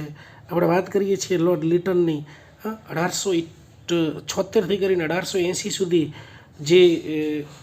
જેણે ભારતની અંદર શાસન કર્યું છે એવા વાઇસરોય લોર્ડ લીટન છે એનો આ ફોટો છે, તમે જોઈ શકો છો. આ લીટને કેવા અપ્રિય કાર્યો કર્યા હશે કે જેને કારણે ભારતની અંદર આજે આપણે આટલા બધા ગવર્નર જનરલો વાઇસરોય બધા ભારતની અંદર થયા, પણ આપણે સ્પેશિયલ લોર્ડ લીટનને જ્યારે યાદ કરતા હોઈએ ત્યારે એને કેવા જબરદસ્ત કામો કર્યા હશે કે જેને કારણે ભારતીયોને એવું જબરદસ્ત ખોટું લાગી ગયું અને એમને તાત્કાલિક ધોરણે એક્શનમાં આવ્યા. જુઓ તો લોર્ડ લીટનના અપ્રિય કે લોર્ડ લીટનની જે પ્રત્યાઘાતી નીતિ હતી એને કારણે ભારતીય રાષ્ટ્રીય ચેતનાના વિકાસની અંદર બહુ મહત્ત્વનો ફાળો હતો. તેના અમુક કાર્યોએ આડકતરી રીતે, પરોક્ષ રીતે રાષ્ટ્રીય ચેતનાના વિકાસની અંદર ફાળો આપ્યો હતો. લોર્ડ લીટને પોતાના અપ્રિય કાર્યો દ્વારા ભારતીયોને અપમાનિત અને નારાજ કર્યા હતા. એણે શું કર્યું કે ઇંગ્લેન્ડથી ભારતમાં જે આયાત થતા કપડાં હતા, અન્ય માલ સામાન હતો, એના ઉપરની આયાત જકાત કર હટાવી અને ભારતીય વેપારીઓને પાયમાલ કર્યા. હવે ત્યાંથી જે માલ આવે એના ઉપરની આયાત કર ઘટાડે એટલે એ માલ અહીંયા આગળ વેચવો સસ્તો પડે, એટલે માલ એમનો લોકો ખરીદે, આપણો માલ વેચાય નહીં, નફો એમને મળે, ભારતના લોકો શું થાય, ભારતના વેપારીઓ પાયમાલ થાય. લોર્ડ લીટને બીજું શું કર્યું હતું કે દ્વિતીય અફઘાન યુદ્ધનો જે ખર્ચ છે એ ભારતીય ખેડૂતો પાસેથી ઉઘરાવવા માટે ખર્ચને શું કર્યું, જમીન મહેસૂલની અંદર જ સમાવી દીધો. ત્રીજું શું કર્યું હતું કે ભારતીયોને હથિયાર રાખવા ઉપર પ્રતિબંધ લગાવતો ઇન્ડિયન આર્મ્સ એક્ટ પસાર કર્યો. પણ આમાં કેવું હતું કે ભારતીયો હથિયાર ન રાખી શકે, પણ પાછા અંગ્રેજો અને એમના જે એમના અધિકારીઓ હતા ને એ પાછા હથિયારો રાખી શકે, ભારતીયો ન રાખી શકે, એવો એમને આર્મ્સ એક્ટ પસાર કર્યો હતો.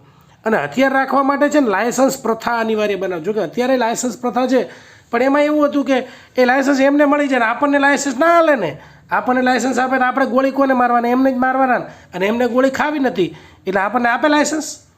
એના પછી બહુ સરસ છે વર્નાક્યુલર પ્રેસ એક્ટ.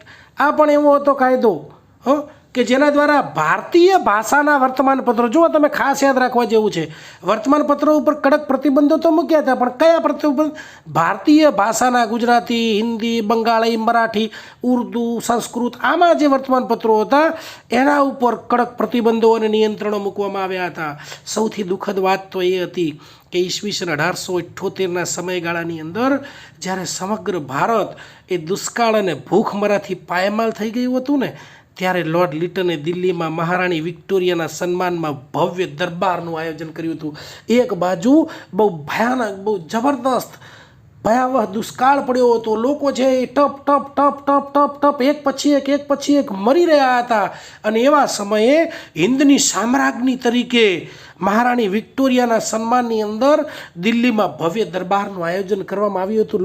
લોકોને ખ્યાલ આવ્યો કે જે માણસ આવા સમયે જ્યારે હજારો લાખો ભારતીયો જે છે એ એક પછી એક જ્યારે મરતા હોય અને એવા સમયની અંદર જ્યારે અહીંયા આગળ આવા દિલ્હી દરબારોનું આયોજન કરવામાં આવે તો આમની પાસેથી સદભાવની, આમની પાસેથી સારી કોઈ અપેક્ષા રાખી ન શકાય.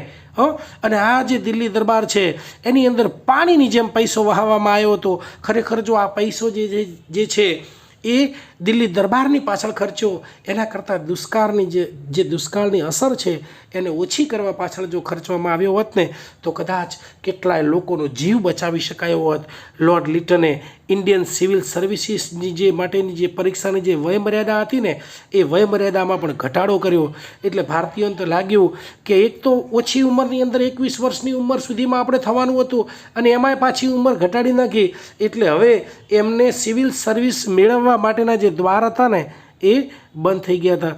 આ ચિત્ર જે તમને દેખાય છે ને, આ જે એણે દિલ્હીની અંદર જે દિલ્હી દરબાર ભર્યો હતો જામા મસ્જિદ દિલ્હીની અંદર, એ તમને દેખાય છે કે કેવો જબરદસ્ત ભવ્ય દિલ્હી દરબારનું એણે આયોજન કર્યું હતું. તો લોર્ડ લીટનના આવા ભારત વિરોધી જે અન્યાયી કાર્યો છે, ભારતીયો પ્રત્યેની જે આવી વિરોધાત્મક જે પ્રત્યાઘાતી નીતિ છે એની જબરદસ્ત વ્યાપક અસરો થઈ હતી.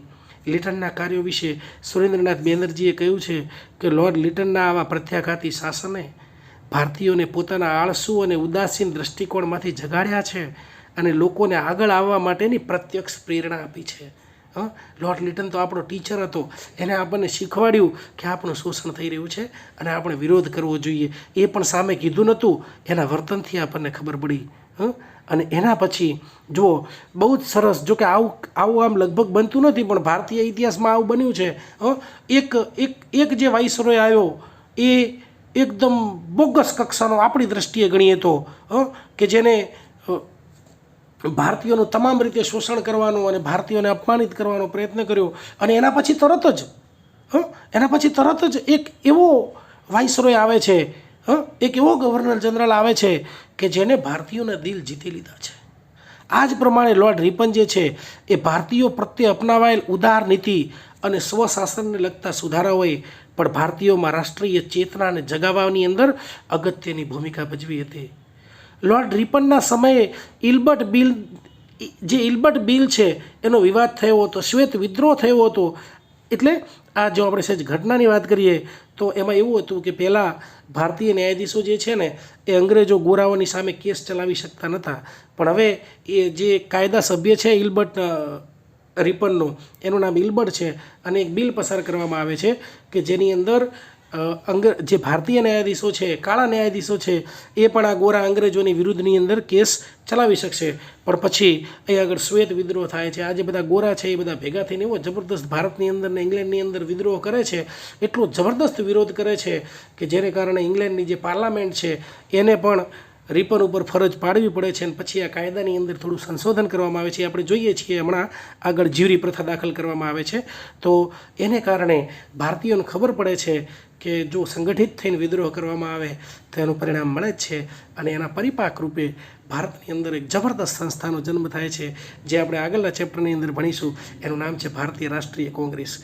ભારતીયોને ખબર પડે છે કે જો આપણે પણ આવી રીતે સંગઠિત થઈને એક થઈને બહુ જબરદસ્ત બહુ સમગ્ર રાષ્ટ્રીય લેવલે જો આવો જબરદસ્ત વિદ્રોહ કરવામાં આવે તો અંગ્રેજોને અહીંથી ગયા વગર છૂટકો નથી. અને પછી આ જ કારણે ભારતની અંદર ભારતીય રાષ્ટ્રીય કોંગ્રેસની જે સ્થાપના થાય છે. આ જે ભારતીયોને વહીવટી ભાગીદારીમાં જોડાવાનો અવસર, જે સ્થાનિક સ્વશાસનની જે સંસ્થાઓ છે એની અંદર વહીવટી અનુભવ જે છે ને એ આ રિપને આપ્યો હતો. પરંતુ રિપનના આ ઉદાર કાર્યોને બ્રિટિશ સરકાર દ્વારા પાછળથી નાબૂદ જ કરે ને, કે આ તો ભારતીયોને બગાડવાનો ધંધો કરે, આપણા માટે સારું છે પણ અંગ્રેજો માટે જ ખરાબ હતું ને. જેથી ભારતીયોમાં પોતાના હકો માટેની જાગૃતતા આવી.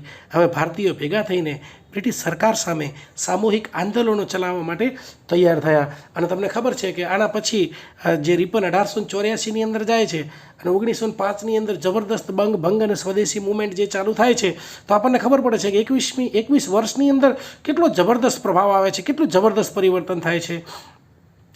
હવે આપણે 15મું કારણ જોઈએ કે વાહન વ્યવહારના સાધનોનો વિકાસ.